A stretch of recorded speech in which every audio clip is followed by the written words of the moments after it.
Mani sauc Anna, un es studēju medicīnu. Turklāt rakstu arī internetā par tēmām, kas interesē mani un varētu interesēt arī citus.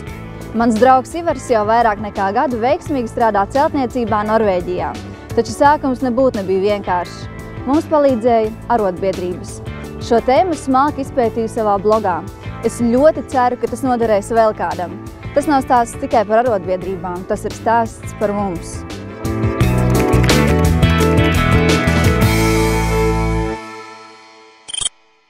Kā iet? Neiet. Nemaksāju 3. nedēļu. Es nezinu vairs, ko darīt.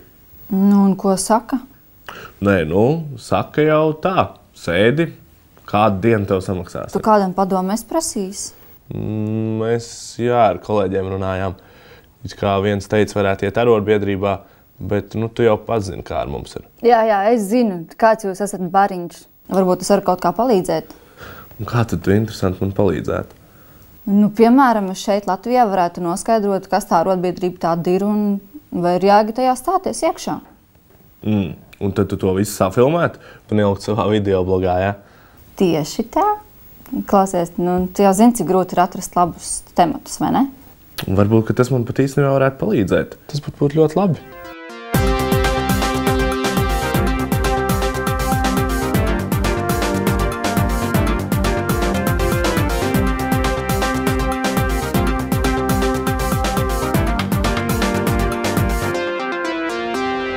Čau, Ivar! Lāča, klausies, es esmu Alderī, un Alderis ir tas uzņēmums, kur ir viena no labākajām arotbiedrībām, cik es internetā redzēju, un te es veikšu savu pirmo uzdevumu, noskaidrošu, kas vispār arotbiedrība tāda ir un ar ko tā nodarbojas, un kāpēc varbūt tev jāiestājas tajā arotbiedrībā. Manam puisim šobrīd ir konflikts ar darba devēju, vai jūs varat palīdzēt to risināt? Principā, jā, mums ir tā, ka pie mums nāk par dažādiem jautājumiem. Arotbiedrība mēs strādājam tā kā uzticības personas darbiniekiem.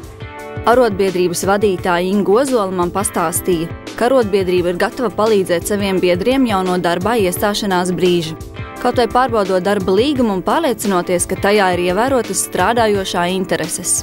Kāpēc ir arotbiedrības vajadzīgs? Pirmkārt, tas ir aizstāvība darbiniekiem. Aizstāvība jebkurā jomā, kas saistās ar darba līgumu, kas saistās ar amata pienākumiem, kas saistās ar sociālo vidi, kas saistās ar darba drošību, ar veselību un visām pārējiem jautājumiem. Tagad savukārt tiekos ar Daini Lubartu. Viņš man paskaidro, kāpēc arotbiedrības ar uzņēmumu vadību slēdz īpašu līgumu, ko sauc par koplīgumu. Darba likums un ar to saistītie likumi nevar regulēt tik vienu situāciju. Darbinieku pārstāvji arotbiedrības var vienoties ar darba devēju un veidot savus vietējos likumus. Un šis vietējais likums, kas ir obligāts gan darbiniekiem, gan darba devējiem, saucās koplīgums. Tad, kad arī stādam koplīgumus, reāli mēs jautājam darbiniekiem, kuri ir tie punkti, kurus vajadzētu iekļaut nākamajā koplīgumā, jo tas tiek pārslēgts reiz 2 gados. Un, principā, izmaiņas mēs varam inicēt jebkurā brīdī, jā. Viens no labākajiem piemēriem, ko minēja Inga Ozola, bija sekojošs. Mēs vienojāmies ar darba devēju un mēs izveidojām savu sarakstu ar īpašajiem darba apstākļiem un izvērtējām katru amatu, kas atrodas mūsu uzņēmumā un piešķīra šos te papildu atvaļinājuma dienas pie atvaļinājuma cilvēkiem ar šiem te īpašajiem darba apstākļiem.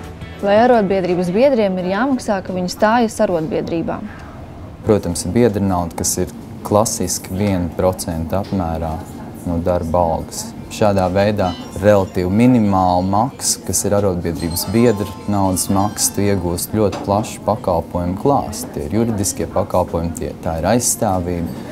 Cilvēki par tevīm cīnās, tu zini, ka vienmēr tev aiz muguras kāds ir. Un varbūt ir vēl kādas citas lietas, ar ko jūs saskaraties strādājot ar saviem darbiniekiem, bez tātad šiem tiesību aizsardzībām un juridiskām kaut kādām konsultācijām? Viennozīmīgi tīri sociāli jautājumi.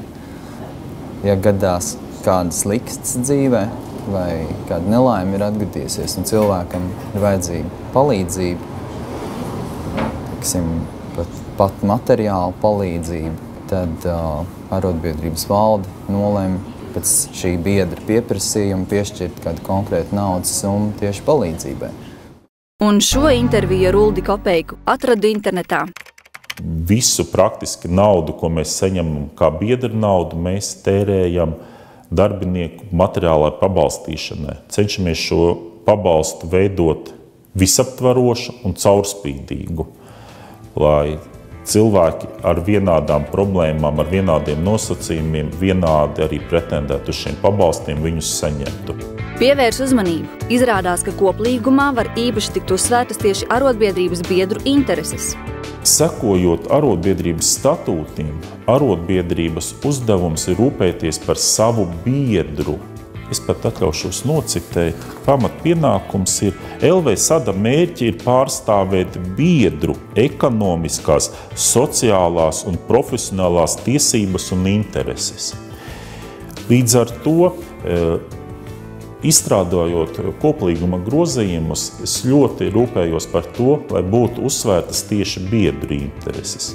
Šī koplīgumā pirmajā manis parakstītajā jau ir tādi punkti, ka arotbiedrības biedriem ir atlaide autostāvvietai, arotbiedrības biedriem ir tiesības uz papildu atvaļinājumu. Tieši arotbiedrības biedriem, lai arotbiedrības biedri redz, ka mēs cīnāmies par viņiem, lai arotbiedrības biedriem ir interese līdzdarboties arotbiedrībā.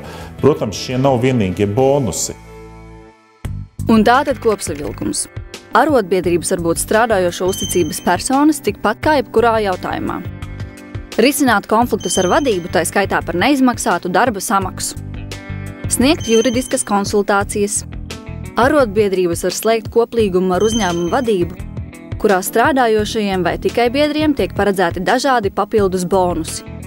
Arotbiedrības biedri var pretendēt arī uz materiālu pabalstu. Arotbiedrības biedriem jāmaksā biedra nauda 1% apmērā no atalgojuma.